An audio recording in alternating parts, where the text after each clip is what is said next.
What's going on, everybody, and welcome to another Angle of Pursuit podcast. Today, we're getting you set for the Cookout 400 as we head towards Martinsville. We'll also recap all that was Richmond, talk about the card, our DraftKings thoughts, what went right, what went wrong, what we could have done different, and how the race ended and potentially made things a lot more interesting than they should. Yeah. Today's Angle of Pursuit podcast. Ross Chastain used the wall all the way around this racetrack. Logano has been the class of the field. Check out the big brain on grass. Yeah, I need to change my underwear. Brian Twining, you did it. You found a way to get to victory lane behind the 11. What a wild No matter race. how it happened, we still did it. We certainly got there. I talked about it. I was like, "Oh, Brian, you're a little bit in the red. You have to climb out." And you're like, "No worries. I'll do it this week and then some." So, we'll recap our betting card. We'll talk DraftKings. We'll talk the race in general, like what we thought, because it was an interesting race. There wasn't as much tire issues as we kind of maybe thought we could see, especially based on Bristol. But I mean, it was a different tire package from Bristol. It was the same stuff they brought at Phoenix. So and then obviously the short track package that they added, so that was interesting to see. But yeah, Denny Hamlin finds a way to get it done in a situation where I was licking my chops having a William Byron outright, because he's right there. I'm like, the guy who's been the most consistent on track, had the best pit crew, has been really fast. Yeah. Figured, okay, we're going to jump to the front after Larson got spun, and then somehow he still comes out behind Larson. I thought for sure I got the top Chevy done, and then probably, a chance at the win. I have Logano up there. I'm like, come on, baby, let's go get it, Joey. Go make Brian eat his words. And of course it's Hamlin who finds a way to jump to the front and ends up out there. And poor Bubba's stuck back in traffic because his pit crew can't pull their head out of their own butts. It really, I don't know if I'm just like more aware of it or if I'm paying a lot better attention, but it really feels like there's a gap between the haves and the have-nots among pit crews. And there's a few teams that are having some serious issues. And I know in the past, like we talked about Ryan Blaney, even last year, having issues. And then was obviously able to figure it out to win the championship. But it seems like there's a handful of teams that have amazing pit crews that are like all-star squads, and they just get them in and out and no issues. And then there's the garbage that Bubba's dealing with, and some of the other teams where like they can't figure out how to put tires on the car before it rolls away. Like I can't. So I guess obviously you had Hamlin, but like, what was your big takeaways from Sunday's race? Yeah, I think first of all, on the pit crew situation, I think Denny Hamlin kind of laid a blueprint out for the reason why that might be when talking about how they had to build 2311 stuff from scratch, essentially. Like they weren't able to pull from JGR's reserves and all that type of stuff. So, the pit crew teams that Bubba Wallace and Tyler Reddick are running with are guys that they had to scrounge together, and have been together only for a couple of seasons. And they're obviously they're getting better. And it goes back to the fact that they haven't had their own facility yet to train at. So limited time, all that type of stuff goes into it. Going to the race, it was a lot of follow the leader, ring around the rosy for the majority of the day. And I definitely, as I'm becoming more of a fan and more of aware of just like the racing style and stuff like that, I do see why a lot of people are annoyed at just the racing at Richmond, because outside of Bubba Wallace making a pass of William Byron, I believe at the end of stage 2 or something, inside the top 10, nobody made passes up near the front. And then the guy in the lead ran away with the race. It didn't matter who it was. Clean air was king once again in this car, and it was almost impossible to get there to pass anybody. So, that kind of sucked. And then, of course, we get the whole situation at the end of the race. You get Bubba Wallace spinning Kyle Larson, which I was kind of upset because I had a Mark Truex Jr. ticket personally. But then I also had tweeted out a prop that was more than going to cash it easy money under 18.5 drivers to finish on the lead lap. There was only 15 guys on the lead lap with 2 coming to the white flag, and this was easily going to hit until that freaking caution happened. And then you have Denny Hamlin jumping the restart by a couple of feet, and everybody up in arms. But I will say, getting to watch Denny Hamlin's rise to fame because of his heel turn at the same time that The Rock is back in the WWE as the ultimate heel. These two going back, it is great. It is a great time to watch NASCAR and jump back into WWE for that matter. Yeah. I'm so out on this guy. I can't stand the 11. And he was just like so vanilla like a couple of years ago. And now he's just double birding the crowd and saying, oh yeah, all the fans are holding up the 11s for me. And it's great though. The sport needs personalities like this. Yeah, it sure does. It sure does. So let's run through our DraftKings plays. Let's talk about what we did right, what we did wrong, and all that stuff. So some good stuff here. Obviously, Bell was good. Truex was one of the guys you had to have. Yep. Would have been nice if he got that race win.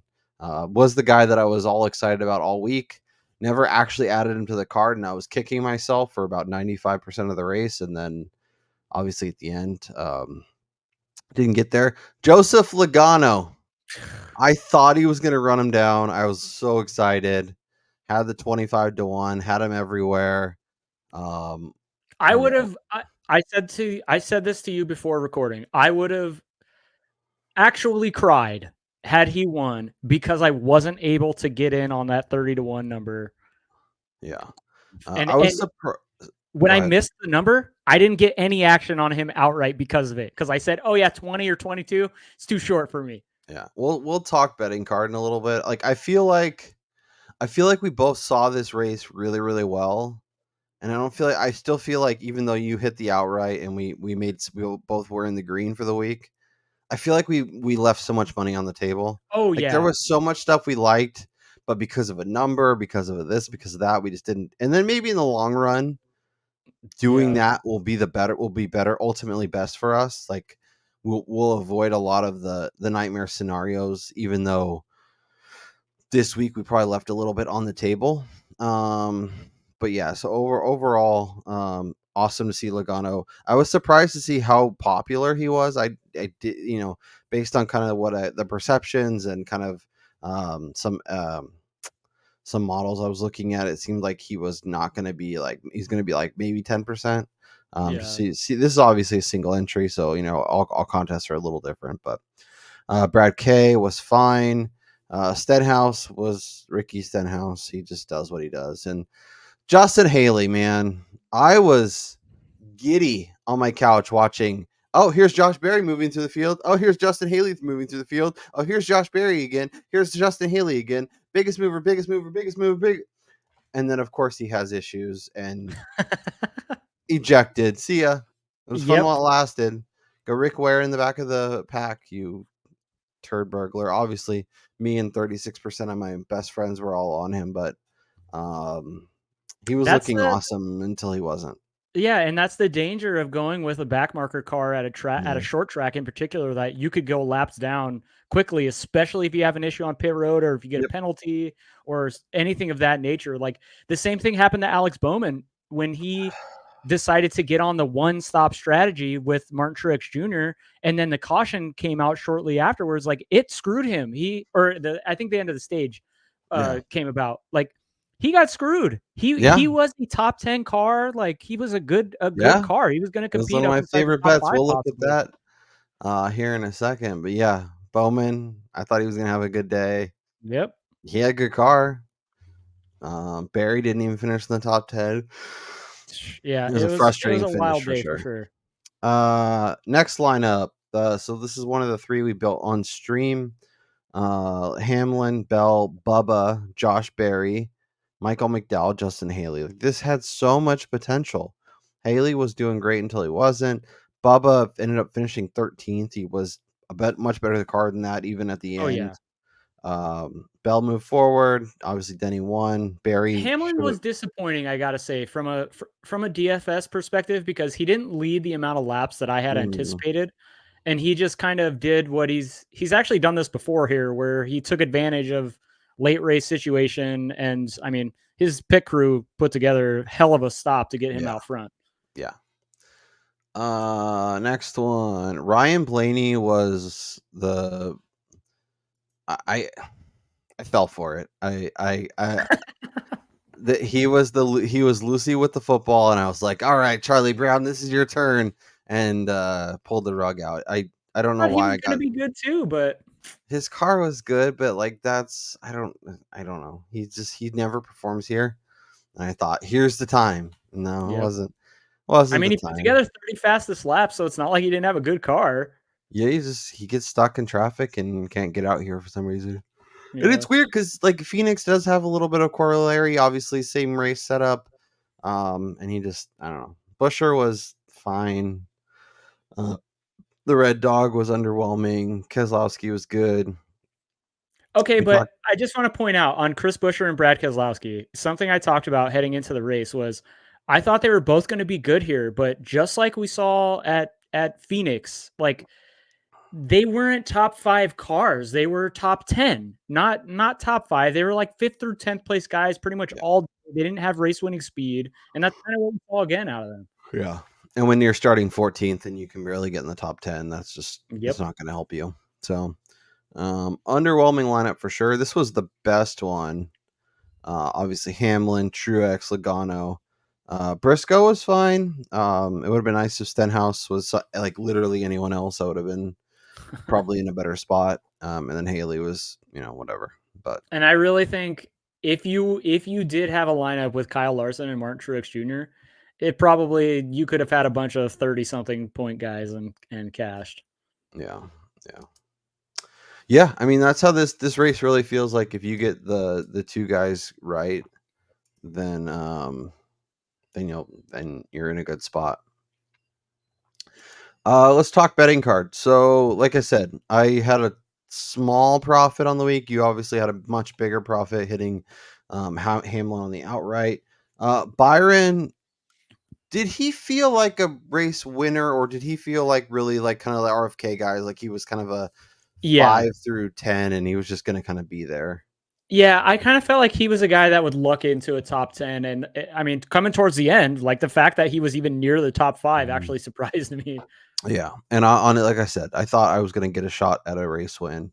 Logano, I thought had real chance. Obviously got him top 4. Very happy about that. That's my big winner of the week. Added Blaney at 20-1. Added him for a top 10. Like, so dumb. Just so dumb. I couldn't help myself. That's so funny. You added Blaney and I added Logano on Sunday morning. I had talked myself into it, tweeted it out. I had my wife place a pretty hefty, much larger than what I have here on the card in Vegas. Mm-hmm. So it was smart. So Byron top Chevy, I thought I was going to cash that when the Larson stuff went down. Obviously, probably wasn't the right bet because Larson was much better most of the day. But sometimes we have the better car and we end up getting screwed in the deal. So I was going to be happy with that. Hamlin over Chris Bell obviously crushed that, and then Penske over RFK at plus 150 was one of my favorite finds.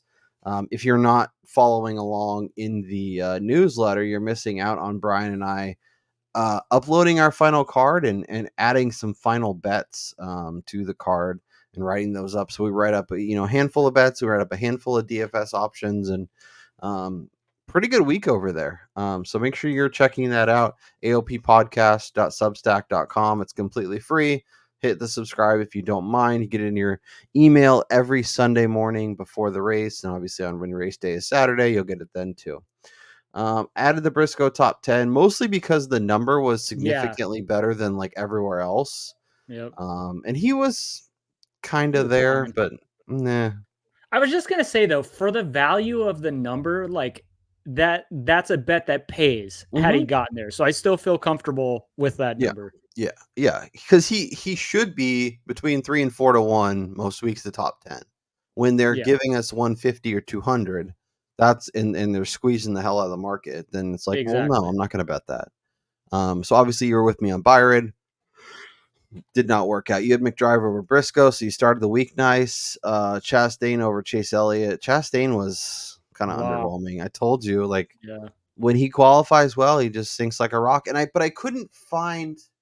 I was really annoyed because I couldn't find anything. And like we talked about a little bit about, it was like it was hard to be on him. We didn't trust him to do well, but it was also hard to fade him because it did look like he had a decent car.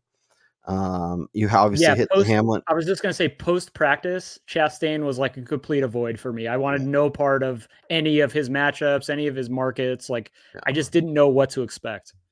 So obviously you got a good number at 7, hit that winner. Drivers to hit on the lead lap, as you mentioned with that, you probably should have hit that. So irritated. This place never has overtime, and of course they go to overtime, which was 6-1, and we could have cashed on that, but that's okay.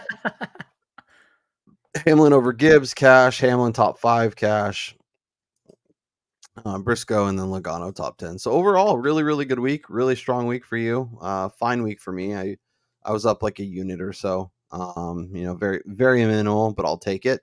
Back in the green for me. Brian, way back in the green. So that's great to see. So let's keep it there. Let's continue to hit. Oh, Jesus. Kyle's got winners. A case of the yawns. Yeah, I don't know what's going on over here. Probably the lack of sleep I've been getting on most nights. But we are going to turn our attention to the Cookout 400. We're going to talk about the drivers that you need to pay attention to, what the odds are giving us, and if we're going to go back to a certain doofus on the outright card. So we'll stay inside 10-1, where we have 5 names. Hamlin's your favorite again, 4.5-1. Truex 6.5-1. Blaney 7. Larson 7.5. And Bill 8. What's jumping out to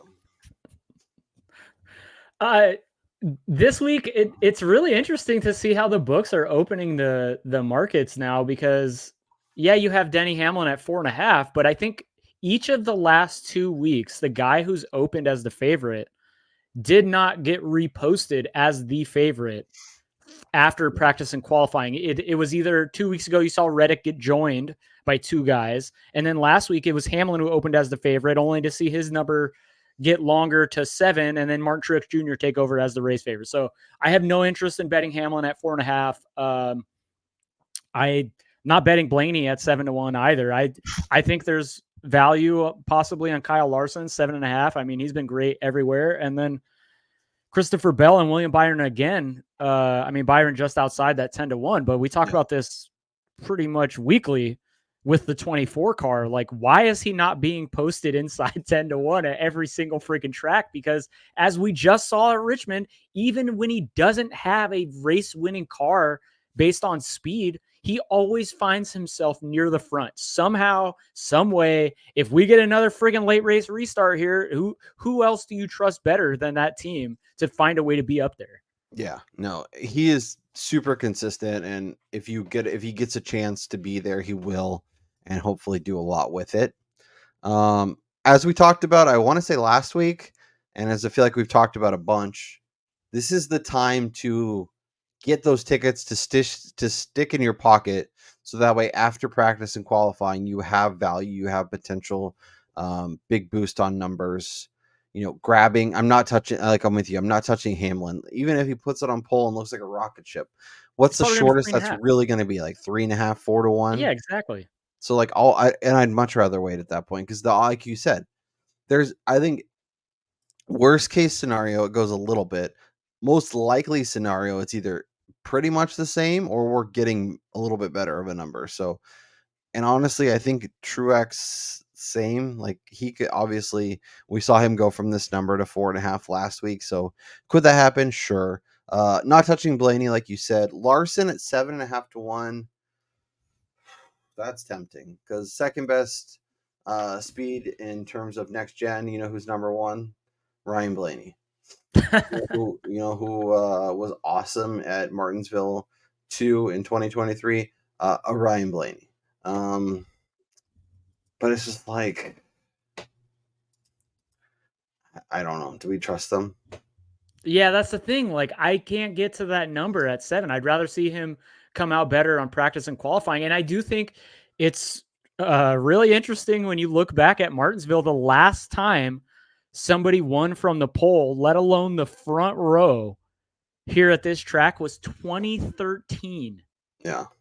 That is a long ass time for somebody not to have won from the front here. So, that's definitely something to take into account when you watch practice and qualifying and when you try to prognosticate who is going to be the fastest car. Like, honestly, I feel like this is a week. I don't want to get too far ahead of ourselves, but if Joey Logano comes out and is the fastest guy in practice and qualifying and puts it on pole, I am going to fade the living shit out of him based on that history of nobody winning from the front. Well, and Logano this season has continually been near the front and just not had a good race.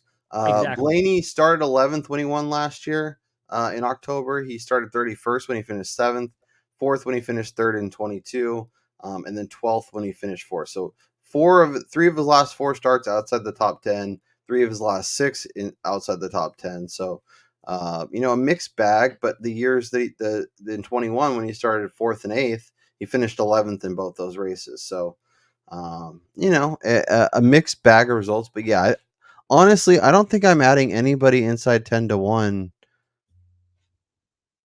at this point. Like, I don't think there's value there among those that short of a number. Yeah, and I think it's really important too to remember that everything that we have in the next gen car was in the old short track package. Yeah. And I think you have to, I'm not going to say you got to throw that out, but you have to take that a little bit with a grain of salt, because we've seen the tides turn a little bit in 2024 from the previous 2 seasons, with the Toyotas being the top manufacturer at these short tracks. I mean, you saw it Sunday with Martin Truex Jr. and Denny Hamlin and Christopher Bell probably having, 3 of the top 5 cars. Bubba Wallace, for what it's worth too. Like, had he not lost all that track position with that pit crew error again, he's probably competing inside the top 5 as well. So that's something I'm definitely taking into account when looking at these odds, which drives me again to the damn he gets us kid. Well, and it's funny too, because we talk about him and how his numbers just got crazy short. And now he's double digits as we obviously hit Byron and Logano. He's the next guy. He's 12. Like, was he that bad last week where now we have to move him into double digits again? I'm guessing they didn't get enough money on him, or I'm not really sure, but he becomes a lot more compelling at 12 than he is at 7 or 8. Yeah, he's definitely somebody that caught I was anticipating his number being a little bit short, and I still think this is a number that, I don't know, I'm still scared to get on in terms of like a large amount, but again, Toyotas qualifying well at Phoenix, qualifying well at Bristol, qualifying well last week in Richmond. I think he's better than Reddick, or from what we've seen this year, he's probably a little bit better than Tyler Reddick or Bubba Wallace in terms of just speed unloading. Well, it's weird too, because I'm obviously looking at the speed chart for courtesy our guy Fantasy Race. A real mixed bag for a lot of these guys. Like Daniel Suarez was awful in Martinsville 1 in 22 and Martinsville 2 in 23, but then was awesome in Martinsville 2 and 22, Martinsville 1. There's a few guys that are like, 2 of the races they were great, 2 of the races they were awful. Byron was great in Martinsville 1, but then was 15th, 14th, and 21st in terms of speed rankings. So is he just bad at Martinsville and luck box to win, or luck box to a great, like the fastest car and just happened to unload really well that week? Yeah. Austin Dillon had Martinsville 1 and 22 had the 4th fastest car, and then was 21st, 22nd, and 27th. It's just like, how do we want to play this? Because it's just so, like, there's so much variety in terms of results with all these drivers. Yeah, I mean, obviously, we're probably going to wind up with a situation like we had last week in Richmond, where it's all the old fogies again up in the front, like a Logano, like a Hamlin, like a Martin Truex Jr., and maybe 1 or 2 youngsters popping in here, which I'm anticipating and very excited to see placement numbers on certain SHR guy. It's SHR week. Stop getting in my corner, Brian. I am the Chase Briscoe apologist on this podcast as we dive into the next range. Yeah. Yeah, SHR crushes it here. I mean, I talked about speed rankings. Chase Briscoe is 5th. Last year, he had the 4th fastest car at Martinsville 1 or 4th best speed ranking. And then at Martinsville 2, he had the 3rd best. And obviously the year before, it was 13 and 14, but still pretty good. And he's just like, SHR shows up here. And it's And not he just, started 3 consecutive Martinsville races inside the top 5. yeah. And he's finished his last 2, he finished 4th and 5th. The years before that, he finished both inside the top 10. You can bet your ass that a top 10 is going on the card. Oh, no. Eric Almirola used to be good here. This is a place where SHR can show up, and I'm gonna find. I was just gonna say too, and they've actually been surprisingly good the last couple of races as well. Like they not only have they unloaded fairly quick, but on race day they've looked pretty good as well. They've actually been a real race team this year. Well, last year they were just like an afterthought. Last year was the year from hell. But Gregson's been solid. Briscoe's been solid. Josh Berry was really good. I was just gonna say we saw what Josh Berry could do Sunday. Yeah. So there is reason for optimism among the SHR camp, which obviously we're not picking any of them to win the race yet. But top 5, top 10, top manufacturer, some matchups. Like there's opportunity to get some exposure to these guys. All right, so let's talk. Okay, so RFK guys, Keselowski is 15, Buescher is 25. Any interest? No. Okay. Chase Elliott, nope, he still I'm not going there until he wins. Watermelon, 20-1.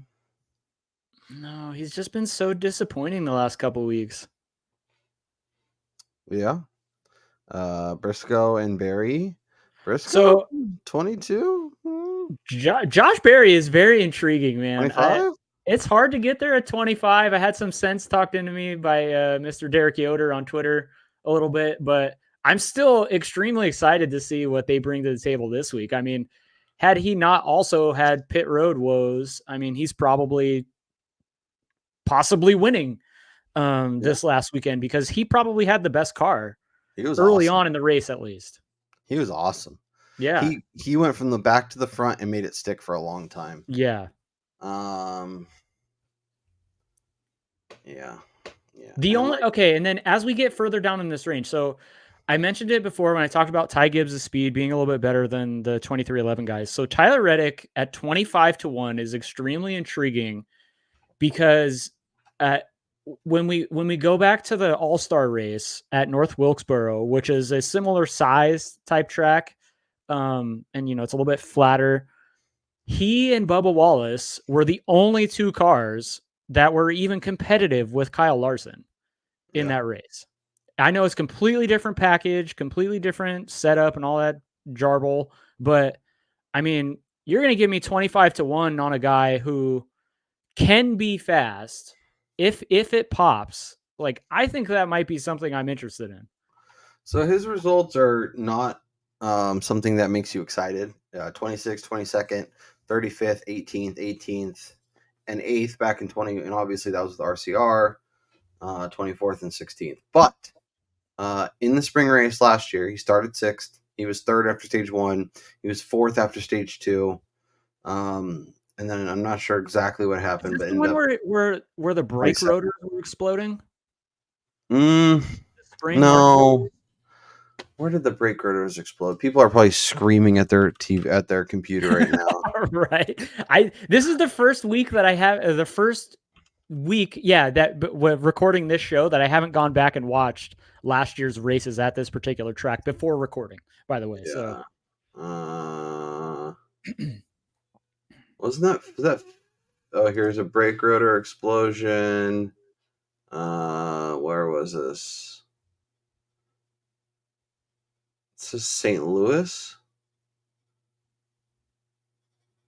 Oh, that's Gateway. Gateway. That's right. Yeah, that's where it was. Mm. And then obviously Bell had the issue at the Phoenix where his car was done for the day real early. But yeah, it's an interesting range for sure. There's a few names down here. Any interest in Bubba at 28? Like you talked about 2311 and I know, but like Bubba Wallace is a guy who he has yet to show the race winning ability on tracks that aren't 1.5s or super speedways. So I would much rather bet him in the auxiliary placement markets, like top 5, top 10s, maybe some matchups, and also wait to see what type of car he has in practice and qualifying. Because for Richmond, for instance, he was the fastest guy, I believe, in all of the long run metrics in his practice group. And I commented during Chris Wormey's what the hell is it? poll. Yeah, the pre-race poll, like he's going to have speed. And I was much happier looking at his numbers post practice and qualifying, seeing how good he looked, than having any action on him pre-race, because you don't know if he looks like shit. Do you trust Bubba Wallace to be able to drive through the field? Absolutely not. No. So yeah, and he's a great top 10 bet, 11th and 9th last year, 8th the year before with a 16. So like top 10-ish. Maybe you might find a good matchup on him at plus money and you jump on that. But yeah, in terms of outright. So I guess, is there anyone down here that you're diving for? And if not, is there anyone that you're like going on the card right now? Because for me, last week, I felt like there was a bunch of really interesting pieces and prices and options. This week, Logano at 11 and Byron at 11 is fine. Gibbs at 12 is fine. Briscoe at 22. Like I don't love, and nothing is screaming add to the card right this second. Is there anything for you? So I am going to add Reddick at 25 for a small play. I just think that when this team hits the setup, he's always going to be posted at that 10 to 1 or shorter type of number. So if they come out and they look like they did last spring, or they have that type of speed in qualifying, this number is getting cut in half. Yep. That's almost the exact idea I had with Logano last week. Like if he shows what we think he can show and is decent, and obviously Logano had a little bit better track history, that number is gonzo. And Reddick is too talented and too good for this number to just sit there if he looks awesome. So yeah, and obviously he's a shot in the dark because he doesn't have a great history here. But I mean, he's too talented of a driver in the manufacturer that we expect to be to look the best. And of the guys that are like north of 20, like I love the SHR guys, but like if you're telling me we're at the end of the race and it's like Kyle Larson, Martin Truex, Josh Berry, like I'm not picking Berry to beat those guys, but I think Reddick has the goods if his car is where it's at and he's sitting like within that top 3 or 4 spots to win. The only thing I would say about Josh Berry is that, we look at him as a young driver in the Cup Series, but he's not young. So no. I don't think he would be intimidated at all by the names that he's driving around. And he would have no problem moving a guy if it was necessary to win a race. Yeah. Honestly, like I feel like Josh Berry is like, I think in my head, he's like way older than he actually is. He's only 33, but I think That's he's pretty like old. Like the Cup Series, in my head, he's like 43. But because Harvick was in there as like a 70-year-old, a senior citizen, Barry feels younger, but I don't know. He was in Xfinity for a long time, and that's horrible. Yeah. Of the SHR guys, though, like as optimistic as I am about Josh Berry, I'm more interested in the placement markets for the down car. Yeah. And like we were talking about last week, like it seems like some weeks you just want to jump into the outrights. Other weeks it's just an avoid and find value in other markets. So unless there's someone else you want to hit in Let's do our normal spiel and go through manufacturers and top 10s and see if there's numbers we want to add to the card. Well, I don't hate Logano. Like I'm tempted. It's disgusting. Like hide the women and children because this is gross. But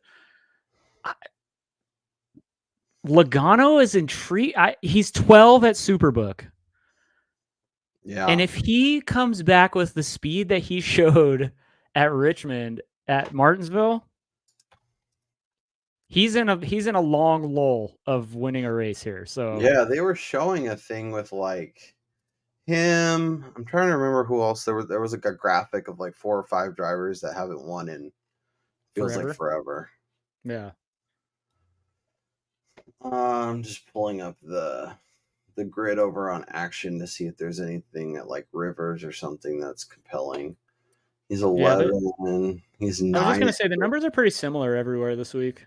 9 ESP. How do I need to refresh this? Because the grid says he's 10 at Caesars, but he's clearly 11. So I don't know. Let me just say, when I get to Vegas, Superbook right now has Larson and Christopher Bell at 8. Yeah. I mean, you can add those to your card if you want. Man, Larson is. I mean, you don't see it. Yeah, I'm gonna add that Larson number. I just don't see him popping off at less than that. Honestly, he's 9 at the book that's open 365 days a week. So you can add him there. Yeah, but we don't even use that. It's pretty. All right. It's Bet365 is something that a lot of people have access to, I feel. So it's in New Jersey, Colorado, Ohio, Virginia, Iowa, Kentucky, Louisiana, Indiana, Arizona. He's also 9 at BetMGM. So yeah. So he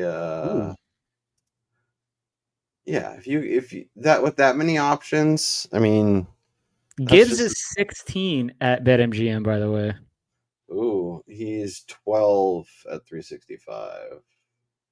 Logano is 11. Bell is 7. Wow, Circa doesn't even have odds up yet. I was going to check like the real bookmakers.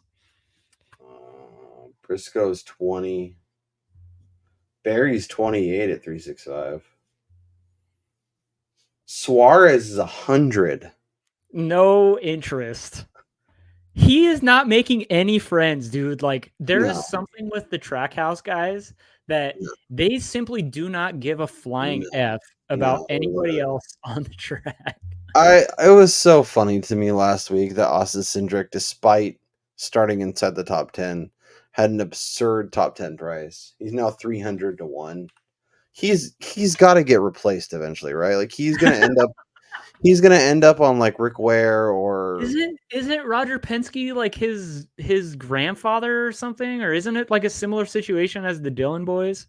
There's a family tie. I thought his dad was worked at Penske. Tim Cindric, who's the president of Team Penske.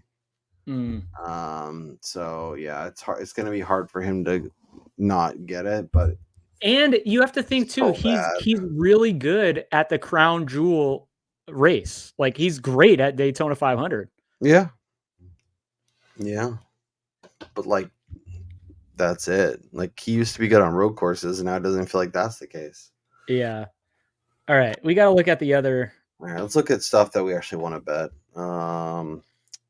Props to Caesars again for being the only book that has so many different options available. Caesars, it would be phenomenal if you just want to sponsor us. Then we won't talk about it, the other books. But at this point, we're going to shop for the best number. Top 4, Ryan Blaney 2 to 1, Logano 3 plus 310. I like that. Keselowski, Briscoe at 750.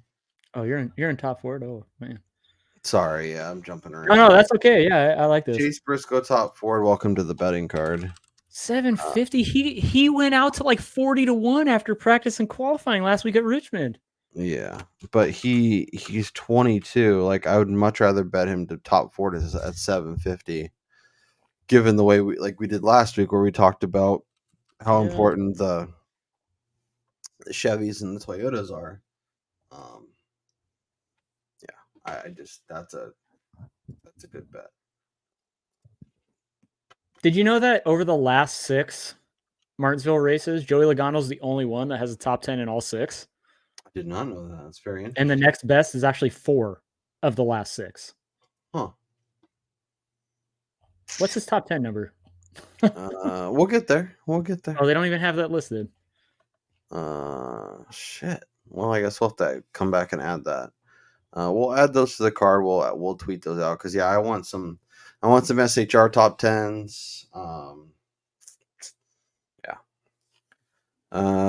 Josh Berry is 850. Gregson's 14. Priest is 18.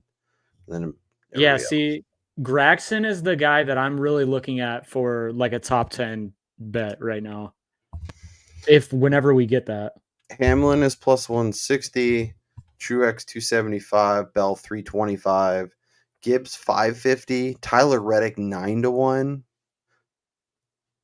I'd rather just have Reddick on the outright though, because if he beats all of those Toyotas, yeah, that's true. I'd rather get paid on him winning. Larson 190, Byron 250, Chase 450. Yeah, I don't want any part of the Chevys. Yeah, that seems like a Larson or bust group. Yeah. Bell and Hamlin both top 10. Hamlin Larson minus 150 to both top 10. Hamlin Truex minus 145. Larson Bell but minus 105. This is the top 10, by the way. So this is Truex Bell minus 105. Let's get to the Logano. What's Logano Larson? Logano Larson is plus money, plus 100. I don't hate that. I don't hate that either. The only thing though is you're probably going to get Logano will probably be like minus 140, minus 150, you think? I'd almost rather just bet that than pin both of them together and say one of them wreck. Yeah, because he was like minus money after moving to like 14 last week. So yeah, he'll probably be like minus 150.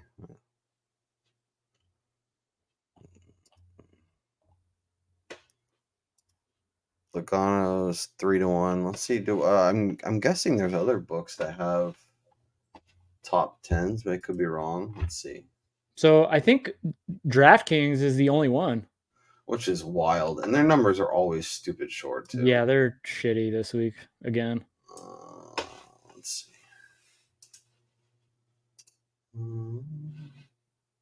They have 15 guys in minus money. That's crazy. Yeah. Like Noah Gregson at plus 180. I'm sorry. I'm not betting that. No, it should be like plus 380. Yeah, there's no way I'm getting action on that. All right. Well, so much for that. Is there qualifying odds?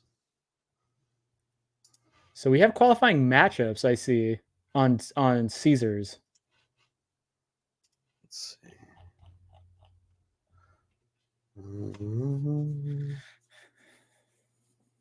They have all these like random stuff, but they don't have top 10s. It makes sense. Good job, Caesars. We love you. You're doing lots of good stuff, but like top 10s seem pretty easy to do. Especially when you have all to finish in the top 10, both to finish in the top 10. Like it should be qualifying matchups: Chase versus Bubba, Gibbs versus Logano, Hamlin versus Truex, Buescher versus Chastain, Byron versus Larson,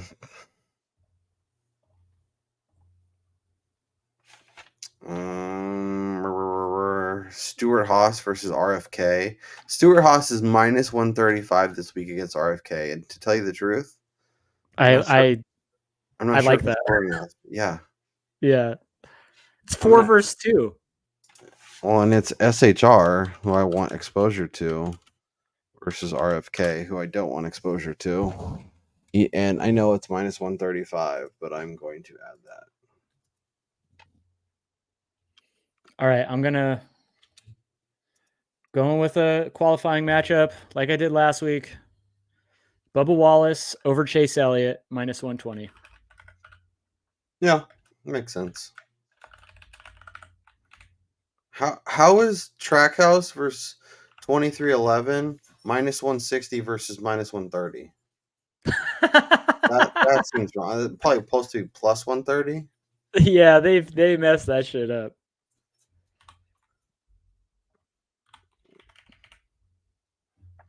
Hendricks plus 130 versus JGR. Yeah, but I mean, in reality, you have Kyle Larson and maybe William Byron versus Denny, Truex, Bell, Gibbs. Like all 4 of those guys are within the top 10 favorites. Barry is a favorite over Red Dog. Ooh, Gibbs versus Keselowski. Yeah. Logano's plus 120 versus Larson. I mean, shit, you could bet Briscoe over Elliott, but I don't know if I'm ready to fade Elliott. Oh, I'm doing that for sure. Oh, no. At plus money? Are you kidding me?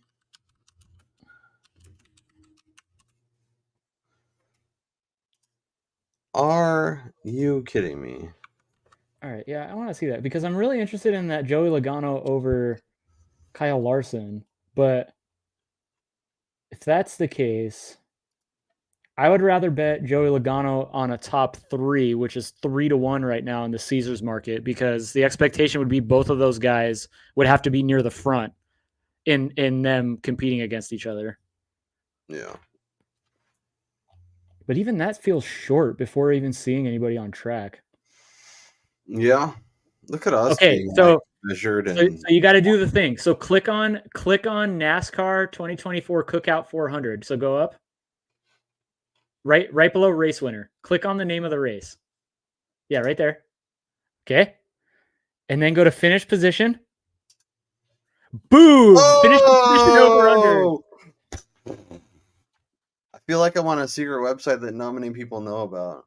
Well, nobody can figure out how to friggin' get here because they hide it. Chase Elliott over 10.5 at plus 130. That's tempting. Bell 5.5. Hamlin 4.5. Larson 6.5. Larson under 6.5 is that's only plus 100. Truex, Chastain. That's actually pretty good. What? He's 8-1 to win the race, and you're getting him to where he can finish 6th at plus 100. Yeah. And I think he has the best. Let's see. Yeah, his top 3 number is plus 250. So you're getting an extra 3 positions. Well, Byron is minus 170 under 8.5. yeah, no, I'm not interested in that. Yeah, I was trying to fade it, but I don't think I want to. They don't have everybody, which sucks too. Yeah, so they'll release more after practice. All right, I'm tempted to hit that Kyle Larson. Do it. Do it. Toyota's minus 105. Oh, that was another one I should have added to the card. Oh, wait. Hold on.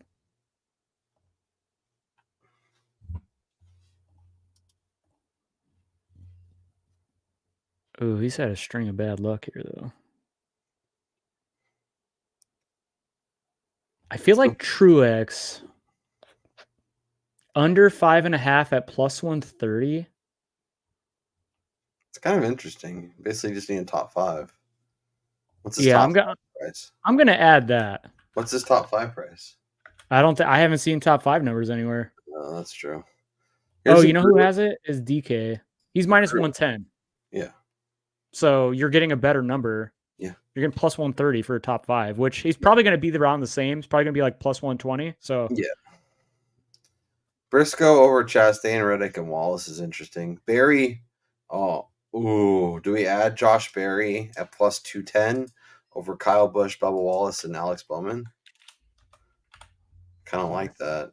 The only one I'd say we could beat him is Bubba, just based on manufacturer. Yeah. But if 2311 doesn't hit the setup, that could be a nice bet. Oh, but man, you could get Michael McDowell at plus 260 over Austin Dillon. They're making a crew chief change, by the way, this week. They're going back to Dillon's old crew chief, I think, from 2022. But it's not like they've been running together for a bunch of years leading into this race. So, oh my God, just take Ricky Stenhouse in that and just pray. Larson at plus 260 over Bell, Blaney, and Truex. Those are always hard in those matchups. Like, unless you have a good... Yeah, you need one driver to really stand out. Yeah, those are hard. And then when they do the 6 driver ones, no. There's too much randomness to bet a group with 6 drivers when the numbers aren't even that good. Yeah. Like, if you love Byron and think he can be awesome, and just bet his top 5 number, or bet him top Chevy.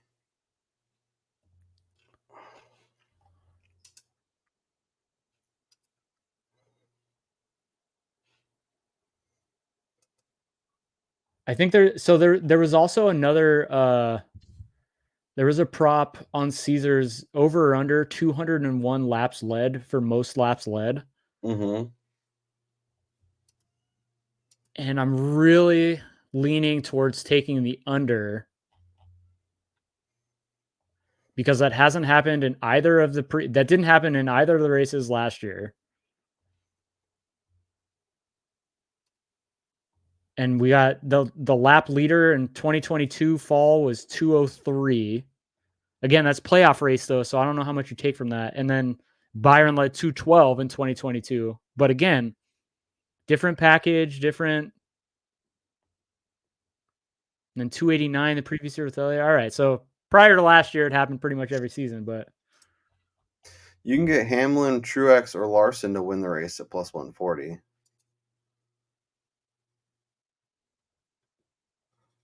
Winner of stage 1 wins plus 360. Winner of stage 2 wins plus 180. I feel like you're pigeonholing your options though. If you take just 3 guys, that's such a short number. Like, there's really no way to hedge out of that. No. Yeah. So I'm gonna add some top 10 bets probably, but like at this point, I think my card is good. Do you have anything else you want to look at before we review our card, give the people our best bet, and get out of here? Yeah, I think I'm just hitting that Truex under 5.5 finishing position. Yeah. So essentially top 5 at plus 130. Yeah, I think that's a good number. And that's if you have access to something like this, there's a few books that do it. Figure out where the best value is, because there oftentimes is a potential area to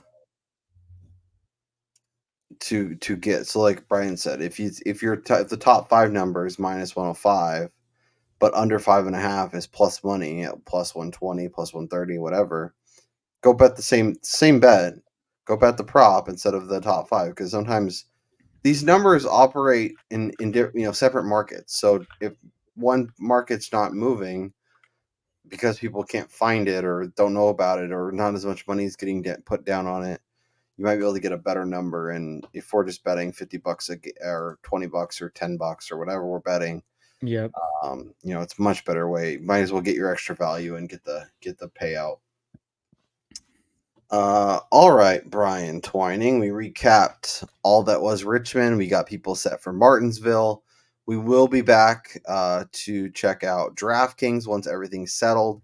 It looks like it's a little bit later of a qualifying out here on the West Coast. My guess is post Final Four will record, so early Sunday morning. It's probably going to be another late night, even though we told ourselves, it'll be great. We'll get done early. Won't be up late. We were both texting at like 11:30 West Coast time, like, of course, finalizing everything for the newsletter, which, by the way, go subscribe to the newsletter, AOPpodcast.substack.com. completely free. Make sure you're subscribed to this. Make sure you're hitting the like button.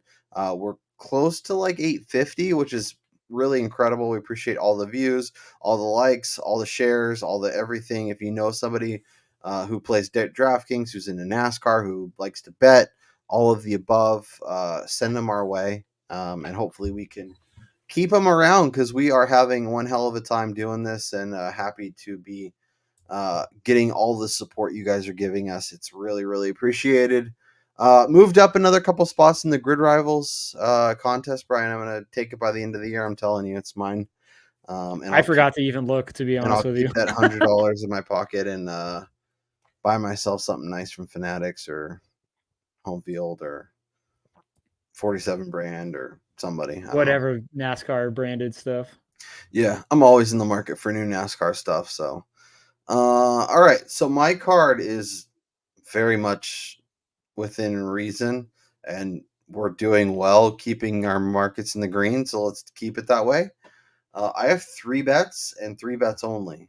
I have Chase Briscoe as your top forward at plus 750. I have SHR over RFK at minus 135 for 3 units. And I have Chase Briscoe over the average ass Chase Elliott at plus 130 for 2 units. Brian Twining's card is a little bit more aggressive. Brian, go ahead and break it down for everybody. Yeah, so I have 3 outrights right now. I'm shotgunning the board here early on. I got a Reddick at 25-1, Larson at 9-1. That can be found at BetMGM. And then also Tyrone Gibbs 16-1 just for a half a unit. And then I'm hitting qualifying market again. I got Bubba Wallace to qualify ahead of Chase Elliott. I got that Martin Truex Jr. finish position under 5.5 over at Caesars at plus 130. And then one late ad I found on DraftKings, Noah Gragson over Chase Briscoe at plus 185. I'm a Chase Briscoe stan. That's a good bet. Like, I was just gonna say, look, plus 185. I think highly of Briscoe, but that 10 car has had some speed at these types of tracks so far this year. So they should be a lot closer to even. Like, I think Briscoe's a better driver. I think he'll be more strong, more solid, but yeah, it should be like minus 120 to like plus 105 or something. Exactly. 180. Yeah. Any outrights you're still considering, or anybody that as the week goes along you want to add? And then obviously we'll when the top 10 market pops, Briscoe top 10, Logano top 10, I like it for sure. Gragson top 10, Josh Berry top 10. Those all could make sense. We'll tweet all that out. So if you're on X or Twitter or whatever you call it at Notorious KRO at Brian_Twining, make sure you follow us over there. We'll try and share those out. We'll obviously update everyone on the outright card when we reconvene Saturday night, in your feed Sunday morning early. So if you're on the East Coast, if you need some road trip music, if you need a little entertainment for those early hours, we will be there to support you. That's Brian Twining. I'm Kyle Robert. Enjoy the rest of your week. Let us know down in the comments who you're excited about for this week. It could be a top 10, top 5. It could be a head-to-head. It could be an outright. It could be whatever. Just the drivers you're going to be trying to get some exposure to. Let us know. Hit that subscribe button. Hit the like button. Leave comments. Do all the good stuff. And we'll talk to you next time.